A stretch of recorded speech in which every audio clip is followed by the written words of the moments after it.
우리에게 주시는 하나님 말씀은 구약 성경 요나 4장 10절과 11절의 말씀입니다. 구약 성경 1291쪽에 있습니다. 이 말씀 읽을 때 살아계신 하나님의 음성을 친히 듣는 귀한 시간 되시기를 바랍니다. 여호와께서 이르시되 내가 수고도 아니하였고 재배도 아니하였고 하룻밤에 났다가 하룻밤에 말라버린 이 박농쿨을 아꼈거든 하물며 이 큰 성읍 니느웨에는 좌우를 분별하지 못하는 자가 12만여 명이요 가축도 많이 있나니 내가 어찌 아끼지 아니하겠느냐 하시니라. 아멘. 지난 금요일날 중앙일보에 실렸던 인터뷰 내용입니다. 연대 철학과 명예교수인 김영석 교수 인터뷰가 실렸는데 그 글이 좋아서 그랬는데 아무튼 이리저리 이 사람도 퍼나르고 저 사람도 퍼나르고 인터넷 들어가 보면 여러 사람이 자기 글에 인용해서 올려놓은 것을 보았습니다.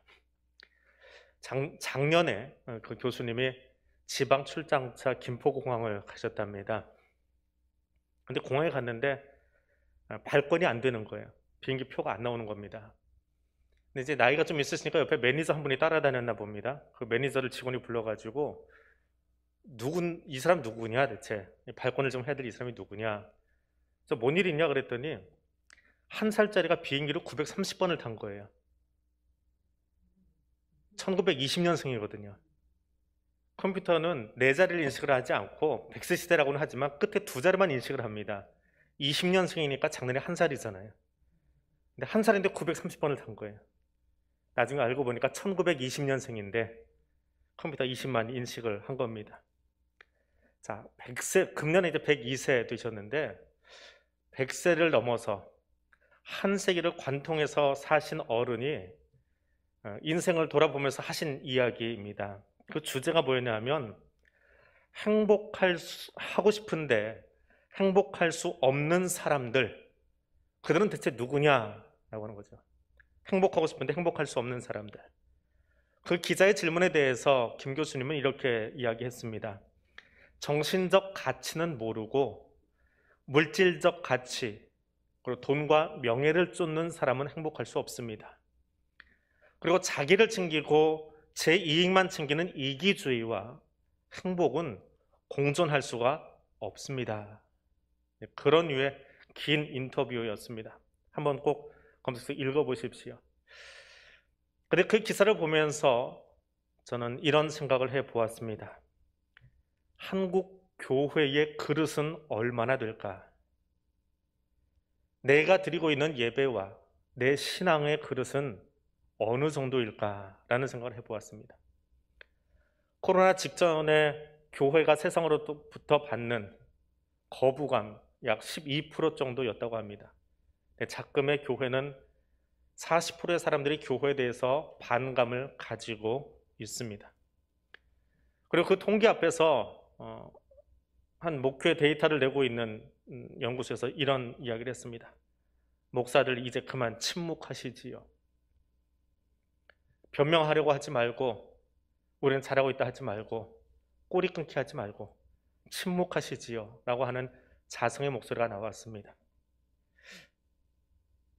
설교를 해야 되나 라는 생각을 참 길게 했습니다. 잘하는 것보다 못하는 것이 참 많은 것 같은데 하나님 선교 다 막아놓고 뭐라고 설교를 해야 될까라는 생각을 하면서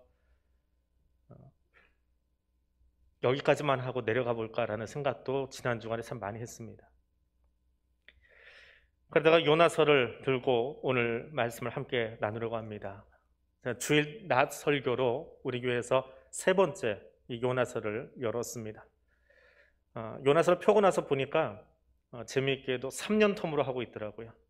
6년 전에 한 번 했고 3년 전에 한 번 했고 또 지금 요나서를 폈습니다. 각각 본문은 다른 곳을 잡았습니다.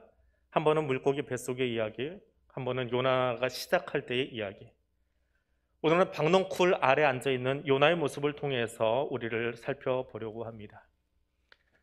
요나가 박농쿨 아래에 머무른 이유는 무엇입니까?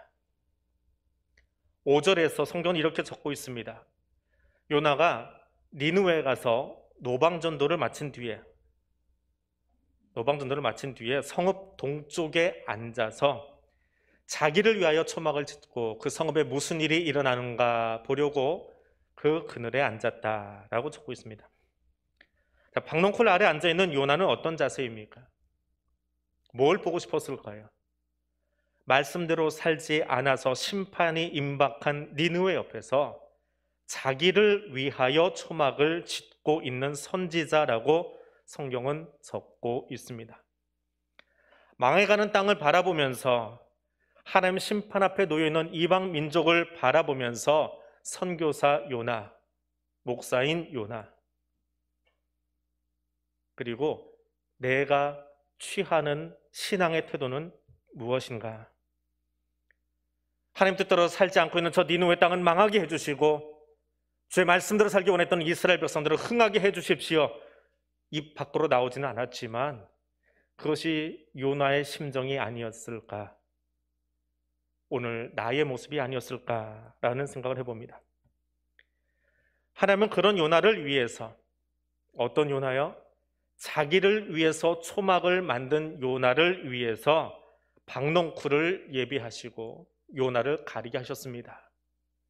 성화에 보면 요나를 표현하는 그림들이 있는데 대머리로 자주 묘사가 됩니다. 그의 머리를 위해서 그늘이 지게 하시고 그의 괴로움을, 중동의 뜨거운 태양으로부터 그의 머리를 뜨겁게 하는 그 괴로움을 면하게 하심이었더라. 할렐루야. 아멘입니까? 아무 데서나 아멘 하면 안 돼요. 아멘일 수도 있어요. 예. 왜냐면 그 사람에게는 지금 뜨거움이 면해졌으니까요. 내가 땀 흘리고 초막을 지었더니 하나님은 내 수고에 은혜를 더하셔서 박농쿨 펼쳐주시고 내 머리 시원하게 해주셨습니다. 복사열도 막아주셨습니다. 할렐루야. 요나는 신나서 기뻐하였다라고 성경 적고 있습니다. 기뻐하였다. 하나님께서 만들어주신 박농쿨 그늘에서 시원해진 뜨거운 그의 머리, 열사병 걸릴 것 같은 그 괴로움을 면하게 해주신 하나님의 섭리 앞에서 그는 기뻐하였습니다. 기뻐하였다라고 하는 단어를 성경에서 다시 이곳 저곳 어떻게 쓰였나라고 찾아봅니다. 그랬더니 기뻐하였다라고 하는 이 단어는 예배 용어입니다.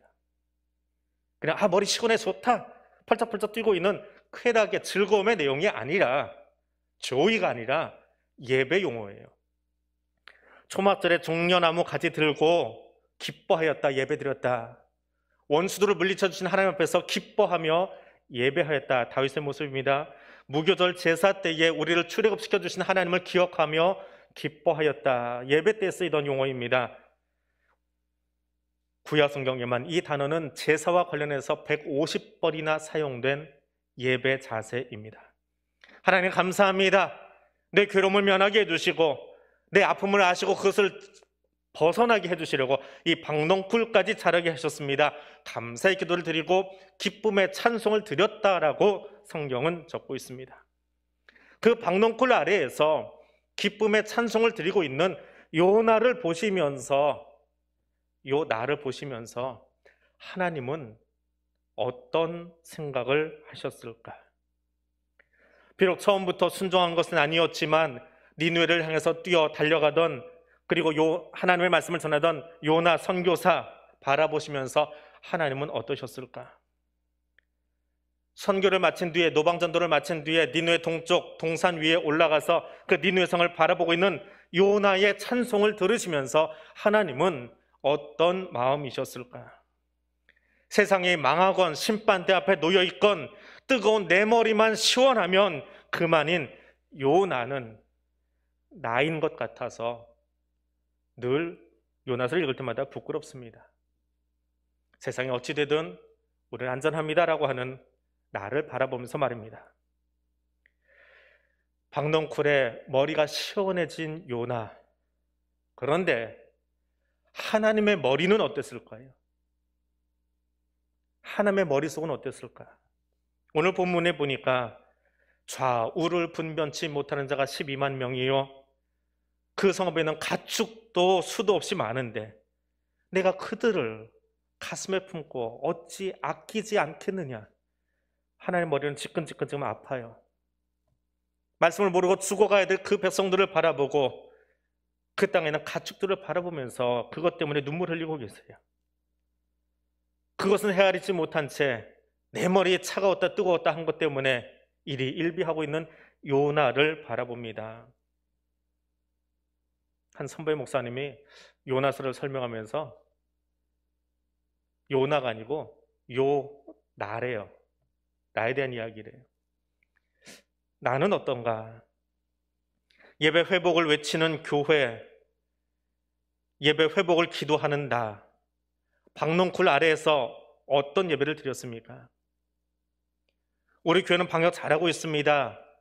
마음에는 좀 들지 않지만, 내 정치적 사고에는 맞지 않지만 그래도 지침대로 인원수 지키면서 우리 열심히 예배 드렸습니다. 지친 우리의 마음도 좀 이해해 주십시오. 현수막을 걸고 3부 예배가 되면 예배 사이사이 뿌리는 그 소독약 냄새가 진하게 누적돼서 후각이 예민하신 분들 머리가 지끈거릴 만큼 약을 뿌려대면서 우리 그렇게 예배 잘 드리고 있습니다. 방역짐 잘 지키지 않았습니까? 그런데 세상은 교회를 바라보면서 어떤 마음을 갖고 있습니까? 나는 하나님께서 우리의 괴로움을 면하게 해주시려고 펼쳐주신 방농쿨 아래에서 어떤 예배자였습니까? 하나님의 머리를 시원하게 할, 내 머리가 시원한 것이 아니라 하나님의 머리를 시원하게 할, 하나님의 아픈 가슴을 시원케 해드릴 그런 예배자였습니까? 예배 회복이 대체 무엇입니까? 예배를 누가 받으시는 건데요? 내 만족을 위한 것이 아니라 하나님의 영광을 드러내야 될 예배 현장이 지금 어떻게 되어 있습니까? 오늘 그 질문을 나 스스로에게 던져봅니다. 방농쿨이 하루 만에 사라졌습니다. 하나님의 은혜입니다라고 요나가 기뻐 노래했던 그 방농쿨이 사라졌습니다. 성경은 그 장면을 구체적으로 묘사하고 있습니다. 요나의 괴로움을 아시고 방농쿨을 자라게 하신 것도 하나님이신데 이튿날에는 하루 만에 벌레를 보내셔서 방농쿨을 갉아먹게 하셨습니다. 방농쿨만 치우신 것이 아니라 뜨거운 동풍을 불어서 요나에게 쪼이시고 그 머리가 지끈지끈 달아오르도록 태양열을 그의 머리에다 내리꽂게 하셨습니다. 요나는 그 뜨거움에 정신이 혼미해져서 이렇게 외칩니다. 차라리 죽는 게 낫습니다. 머리 아파 죽겠습니다. 죽는 게 낫습니다. 그런데 사는 것보다 죽는 게 좋습니다라고 하는 이 말은 요나의 말버릇인가 봅니다. 사실 요나만 그런 건 아니지요. 엘리야도 그러긴 했는데 요나서만 봐도요, 요나의 말버릇 같습니다. 3장에서 요나를 통해서 전해진 말씀을 듣고 회개한 니느웨 성을 바라봅니다. 그리고 그 회개한 니느웨 성을 바라보면서 하나님이 니느웨를 향해 내리기로 했던 그 재앙을 내리지 않기로 뜻을 바꾸십니다. 요나가 이 모습을 보고 하는 소리가 있습니다. 내가 말하지 않았습니까? 이스라엘 있을 때 말했잖아요. 말하면 그들이 변한다니까요. 그래서 내가 다시스 갔는데 굳이 불러다가 말씀 전하게 해놓고 전하니까 저 사람들 변하면, 그럴 거면 나를 왜 굳이 거기다 보냈습니까? 나 좀 죽여주세요. 이걸 보고 싶지 않습니다. 차라리 죽는 게 낫습니다. 요나서 4장 3절에서 요나가 그렇게 외쳤어요. 예배 전의 이야기지요. 방농쿨 사건 이전입니다. 그런데 예배 직후에 기뻐하다, 방농쿨 아래 예배 드린 이후에도 또 그 소리 합니다. 머리가 뜨거워지니까. 내 머리 시원할 때는 기뻐 찬송했는데 방농쿨 사라지니까 죽는 게 낫습니다. 이럴 거면 왜 보냈습니까? 예배 전이나 예배 중이나 예배 후나 요나는 자기 마음에 맞지 않으면 사는 것보다 죽는 것이 낫다라고 말버릇처럼 외치고 있습니다. 요나의 예배는 뭡니까? 예배가 무엇입니까?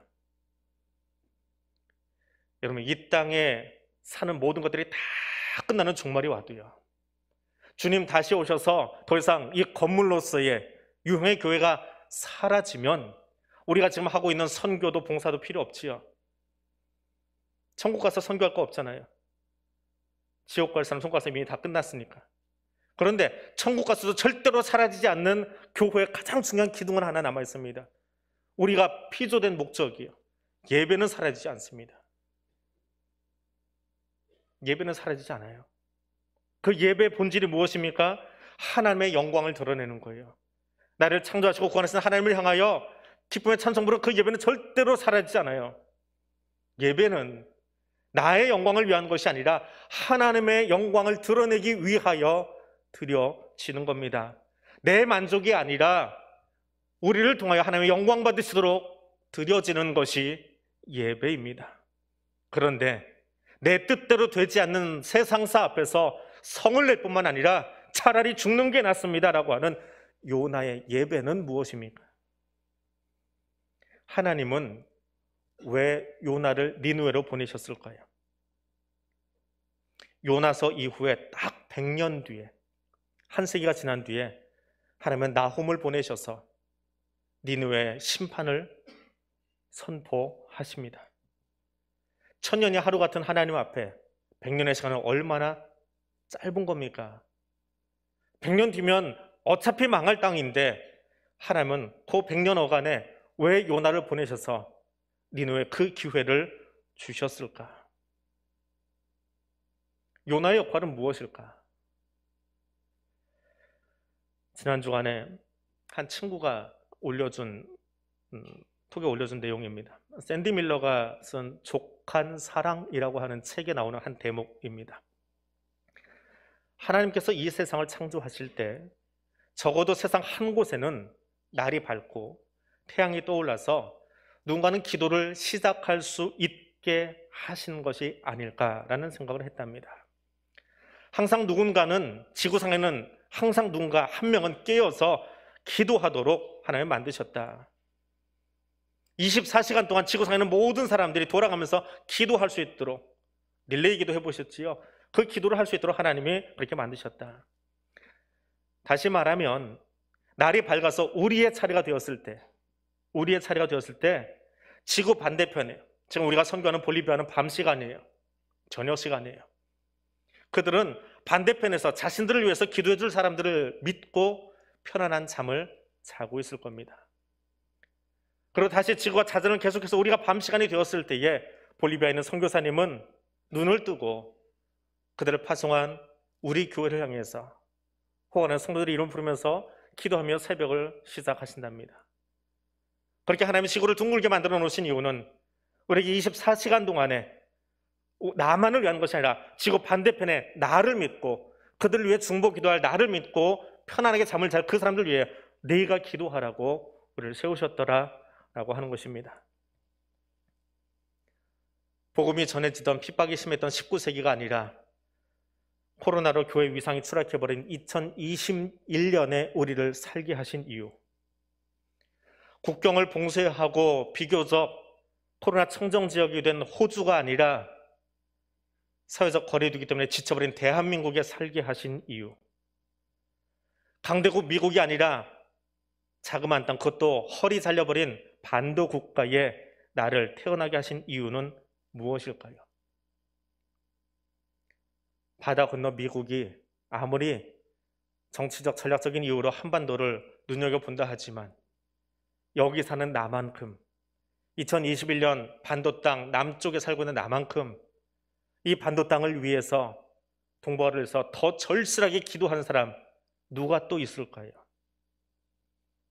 우리의 박농쿨 아래에서 매일 씻는 이 땅의 사람들과 예수 십자가 복음을 들고 잘려진 북쪽 땅을 위해서 누구보다 공산주의와 가장 맞닥뜨려 있는 최적경 지역의 대한민국에 살면서 더 간절하게, 지구상의 어떤 민족과 나라보다 더 간절하게 기도해야 될 사람이 나이기에 하나님 오늘 여기 우리를 살게 하지 않으셨나요?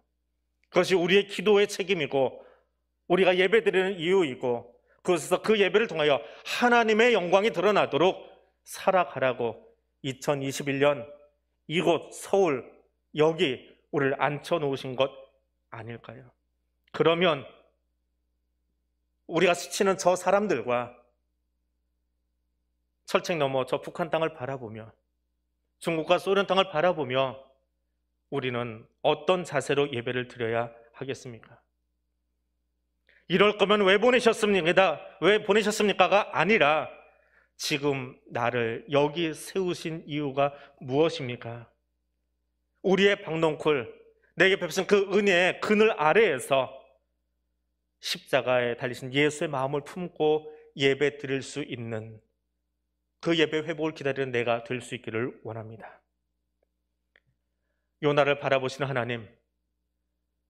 하나님은 요나를 바라보시면서 언제 가장 기뻐하셨을까요?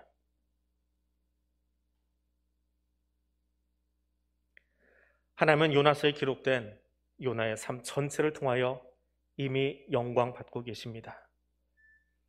요나의 부족한 부분을 바라보며 그것이 정말 내 모습인 것 같아서 사실은 내가 안타까워서 요나를 흠집내고 이것 잘못했고요, 저것도 잘못했고요. 근데 그건 뭐예요? 요나 탓하면서 사실 나를 탓하고 있는 거지요. 내가 이렇게 살았어요. 근데 나와 똑같은 사람이 여기 하나 또 있네요. 그것도 성경에 써 있네요. 그러니까 나한테 말하기는 뭐하니까, 내 실수입니다 라고 말하기는 뭐하니까, 요나가 이랬어요, 요나가 저랬어요, 요나가 이런 다스살 취했어요. 그게 나인데 말입니다. 그런데 하나님은 그 요나의 부족함을 통해서도 이미 영광을 받고 계십니다. 그리고 그 영광의 통로로 그를 사용하고 계십니다. 말씀에 순종하기 어려워도 다시스로 가고 있는 요나를 바꾸셔서 그를 강권적으로 끌어내셔서 니느웨로 보내시는, 순종의 자로 보내시는 하나님을 바라봅니다. 그것이 내 모습 같습니다. 힘들지만 다시 한번 올라서도록, 다시 한번 말씀을 부여잡도록 만드시는 하나님 말입니다. 죽는 게 더 편하겠습니다. 이 거친 세상 사는 것보다는 죽고 싶습니다라는 그 말이 여기까지 올라오는 나를 바라보면서 요나는 입 밖으로 2번이나 뱉었는데, 근데 하나님 나를 포기하지 않으시고 끝까지 나를 붙들어주고 계십니다. 그것이 하나님이셨습니다. 하나님은 그렇게 자신의 영광을 취하고 계십니다. 형제살인, 바벨탑 살인 사건, 바벨탑 사건, 그 인간의 숱한 역사 속에서 끝까지 우리를 향해서 참고 계시는 하나님, 그 모습 보여주시면서 결국 우리 인생이 기댈 곳은 하나님밖에 없습니다라고 고백하게 만드시는, 그 고백 속에 영광을 취하시는 하나님을 우리는 보게 됩니다. 니느웨를 달려가고 있는, 노방전도 하고 있는 요나를 바라보면서 그 중심이 정말 니느웨를 사랑해서 그랬는지 하나님의 힘에 눌려서 그랬는지 모르지만 그래도 그것을 달리면서 말씀을 전하고 있구나라고 하는, 자기 마음속에는 마뜩지 않은 그 땅을 바라보며 달리고 있는 요나의 다름질을 보면서 하나님은 이미 영광을 취하셨습니다. 저가 내 말을 세상 가운데 선포하고 있구나라고 말입니다. 소돔과 고모라 앞에 아브라함이 앉아 있었다면 니느웨는 너 요나가 지키고 서서 너를 통해 내 말이 선포되고 있구나, 살아있는 말씀이 선포되고 있구나, 하나님은 그렇게 영광을 취하고 계셨습니다. 그리고 그 말을 듣고 있는 니느웨 사람들은 자비로우시며 노하기를 더디하시는 하나님을 만나고 그분께 영광 돌리며 100년의 시간이었지만, 하나님 앞에는 정말 짧은 시간이었지만 다시 한번 회개하며 무릎 꿇을 수 있도록 일하셨습니다. 박농쿨 하나만 펼쳐줘도 저렇게 좋아라 하는구나. 하나님은 그 자리에서 영광을 취하셨고요. 박농쿨 하나를 통해서 요나야 내 만족을 원하는, 내 만족을 취하는 예배가 아니라 내 영광을 드러내는 예배자가 되었으면 좋겠다라고 다시 한번 하나님을 드러내 보여주시는 그 모습도 우리가 만날 수 있었습니다. 그리고 요나 내 이름을 위해서가 아니라 너를 통해 나 여호와의 이름, 나 여호와의 마음이 세상 가운데 오늘도 들려질 수 있구나. 그렇게 오늘 우리의 예배를 통하여 영광 받고 계시지 않을까요? 하나님 오늘 요나를 통해서 내게 박농쿨이 있을 때나 없을 때나 나의 삶의 모든 순간이 하나님의 영광을 드러내는 예배자가 되기를 원하시는 그 마음을 오늘 저와 여러분에게 들려주고 계십니다. 기도하겠습니다. 하나님, 박농쿨 하나에 기뻐하고 벌레 하나에 죽고 싶다고 외치던 요나가 나였습니다. 작은 것 하나에 일희일비하며 하나님의 영광이 아닌 내 안위를 더 챙긴 요나였습니다. 이 시간 박농쿨을 통해 들려주시는 하나님의 마음을 듣습니다. 니느웨를 향한 진노를 가로막아서 회개의 복음, 구원의 복음을 외칠 것을 요청하시는 하나님의 마음을 가슴에 담습니다. 때로는 이해할 수 없는 하나님의 섭리 앞에서 내가 이해할 수 없어도 하나님은 하나님이십니다 고백하게 하시고, 내 이름이 지워져도 영원히 영광 받으실 하나님은 높임 받으시기를 원합니다. 예배당 안에서만이 아니라 우리의 일상이 하나님의 영광을 드러내는 예배자 되기를 원합니다. 이때 우리를 도우시고 복주시는 하나님의 은총을 경험하게 되기를 원합니다. 예수님 이름으로 기도드립니다. 아멘.